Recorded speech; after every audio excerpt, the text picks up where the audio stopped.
안녕하세요. 눈곱 달고 책 읽는 엄마 조민경입니다. 예, 오늘은요, 제가 오전에 영상을 못 찍어서, 지금 거의 몇 시니? 지금 5시인가? 5시 다 됐는데, 지금 겨울이 다가와서 그런지, 지금 뉴욕은 5시밖에 안 됐는데 굉장히 어둑어둑하죠? 우리 첫째 딸 지금 바이올린 수업 들어갔거든요. 수업 기다리면서 둘째랑 같이 오늘 읽은 책 리뷰 동영상 지금 촬영하고 있습니다. 뒤에서 이제 저희 아들이 조금 시끄럽게 하더라도 좀 이해해 주시고요.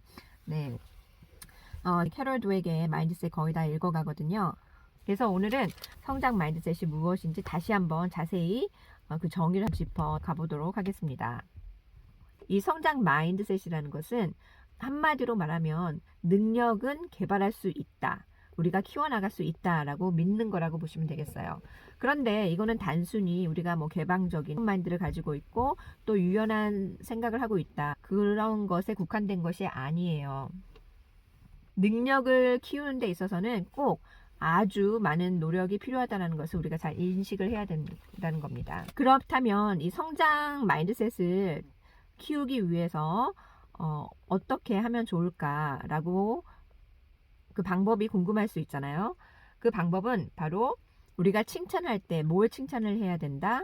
바로 열심히 노력하는 거, hard work를 칭찬을 해야 되고 또 다양한 전략을 사용하는 거, 그리고 집중해서 할 수 있는 거, 그리고 끈기 이런 것을 칭찬을 해야 된다는 겁니다. 특히 기존에 사용했던 방법이 효과가 없으면 다른 전략을 사용을 해야 되고 다른 전략을 사용한 것에 대해서 칭찬을 해줘야 된다는 거죠. 그리고 때로는 도움도 필요하고 또 피드백도 필요합니다. 그리고 노력했다고 해서 무조건 그 노력을 칭찬해줘서는 또 안 된다는 거예요. 노력을 했을 때도 아주 열심히 노력을 한 부분에 대해서만 칭찬을 해줘야 된다는 겁니다. 그냥 대충 노력한 거는 안 된다는 거예요. 특히나 제가 이거는 정확하게 이해를 못하고 있었는데 다시 이 책의 구체적인 정의를 보니까 이번에는 확실하게 이해가 될 것 같습니다. 우리가 노력을 칭찬을 해야 된다고 하잖아요. 근데 성과를 낳지 못하는 노력은 칭찬을 하면 안 된다는 겁니다. 어떤 추가적인 혜택을 보여주는 그런 노력만 칭찬을 해야 된다는 거예요. 노력했는데도 안 됐지만 괜찮아. 그게 아니라 이 노력을 했기 때문에 네가 이만큼 할 수 있었어 라고 어떤 좋은 추가적인 결과가 나타날 때 그 노력을 칭찬을 해야 된다는 겁니다. 여러분 이거는 명확하게 모르셨죠? 저도 지금 이제 명확하게 이해가 되는데 우리가 그 사람이 특히 자녀들이 어떤 뭔가를 달성을 했을 때 그 프로세스를 그 노력의 과정을 칭찬을 해야 된다고 했잖아요. 단순히 그 노력만 칭찬을 하는 게 아니라 그 결과랑 결부지어서 네가 뭘 배웠는지, 어떤 결과를 이루었는지, 어떤 그 프로그레스가 있었는지, 어떤 업적을 달성했는지 그것과 결부지어서 노력한 그런 과정을 칭찬을 해야 된다는 거예요. 단순히 너는 뭐든지 다 할 수 있어 하고 you can do anything 이라고 생각하는 걸로 끝나는 게 아니라는 겁니다. 또 그뿐만이 아니라 단순히 성장 마인드셋이 있다고 해서 you can do anything 넌 뭐든지 다 할 수 있어 이렇게만 말로 한다고 해서 또 되는 게 아니라는 거예요. 만약에 성장을 원한다 그러면 어디까지 성장을 할 것인지 그리고 이 목표를 달성하기 위해서는 어떠한 도구가 필요하고 어떤 자원이 필요하고 어떤 노력이 필요한지 이거를 구체적으로 알려주고 또 그 자원을 제공을 해줘야 된다는 거예요. 방법까지 제공이 되어야 된다는 겁니다. 그리고 아이들이 그 목표를 달성하기 위해서 필요한 스킬을 습득할 수 있도록 도와줘야 된다는 거죠.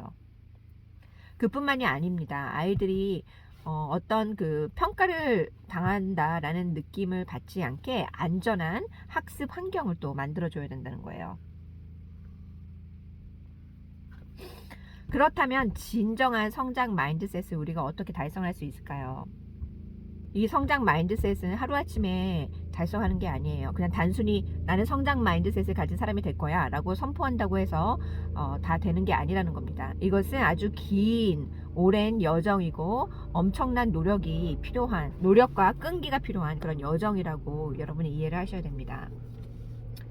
특히 여러분들이 생각하기에 우리가 지금까지 이 책을 읽으면서 얘기했던 얘기가 부모로서 우리가 먼저 성장 마인드셋을 가져야지 자녀들도 그런 마인드셋을 갖게 될 거다라고 했잖아요.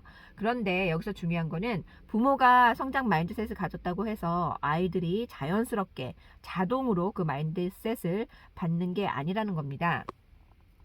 실제로 성장 마인드셋을 가진 부모가 그 자녀들에게 그 마인드셋을 전수하는지에 대한 그 연구조사가 있었고, 또 성장 마인드셋을 가진 교사들이 과연 학생들에게 고스란히 그 성장 마인드셋을 전달해 줄 수 있는지, 거기에 대한 그런 평가와 연구가 있었다고 합니다.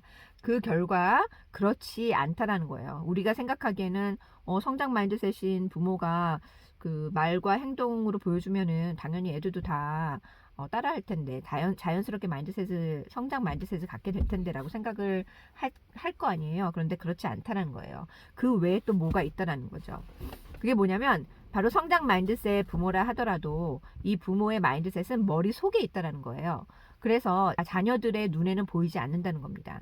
그렇기 때문에 아주 확실하게 행동으로 보여줘야만이 자녀들이 그 마인드셋을 배운다는 거예요. 그런데 아무리 성장 마인드셋이 있는 부모라 하더라도 우리가 하면 안 되는 그런 실수를 하게 된다는 거예요. 그래서 종종 아이들이 뭔가 잘했을 때 실수로 능력을 칭찬하게 된다는 거죠. 성장 마인드셋이 있는 부모조차도. 그뿐만이 아니라 또 특히 애들이 실수를 하거나 어떤 실패를 할 때 성장 마인드셋을 가진 부모조차도 어머, 우리 애가 실수를 했네, 아니면 실패를 했네 하고 걱정을 한다든지, 자녀의 능력에 대해서 이제 우려를 표했을 때 그런 거를 아이들이 딱 캐치를 해서 고정 마인드셋이 될 수 있는 확률이 높다라는 겁니다. 그런데 성장 마인드셋을 가진 부모들도 이런 실수를 할 수 있다라는 거예요. 그렇기 때문에 성장 마인드셋을 가진 부모라 하더라도 어떤 그 자녀들이 실수를 한다든지 장애물이라든지 역경을 겪었을 때 이것을 좋게 볼 수도 있고 나쁘게 볼 수도 있습니다. 그런데 중요한 거는 나쁘게 보는 게 아니라 좋게 봐야지 자녀들이 성장 마인드셋을 갖는데 큰 도움이 된다는 거죠. 또 교사들도 마찬가지예요. 교사들도 어떤 교사는 아이들이 정말 그 문제를 정확하게 이해를 함으로써 문제 해결을 하는 거를 강조하는 교사도 있고, 또 어떤 교사들은 단순히 뭔가를 암기를 해서 문제를 해결하라 라고 이제 수학을 가르쳐 주는 선생님들이 있는데, 이렇게 단순한 암기로는 고정 마인드셋밖에 되지 않는다는 거예요. 그래서 성장 마인드셋을 가지려면 정말로 아이들이 깊게 공부를 할 수 있도록 지도를 해줘야 된다는 겁니다. 자, 깊이 공부를 해야만이 더 그런 창의력이 생길 수도 있고, 또 사회를 위해서 더 발전을 시키고자 하는 그런 노력도 생긴다는 겁니다. 그래서 여러분이 이번 영상을 보고 그 성장 마인드셋이 어떤 것인지 더 이해를 하셨기를 바라고, 오늘도 내용이 마음에 드셨다면 좋아요, 구독 눌러주시고, 우리 리온이 인사할래? 뭐라고, 어떻게 인사할 거야? 가까이 오세요. 아니, 말로 해봐. 감사합니다. 좋아요, 구독 눌러주세요.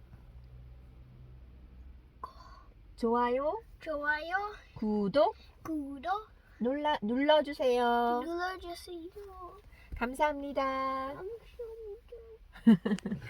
네, 오늘은 저희 둘째 아들이랑 같이 영상을 찍어봤습니다. 여러분들 오늘 하루도 생산적인 하루 되시길 바라고, 또 내일 뵙도록 하겠습니다. 여러분 감사합니다. 안녕.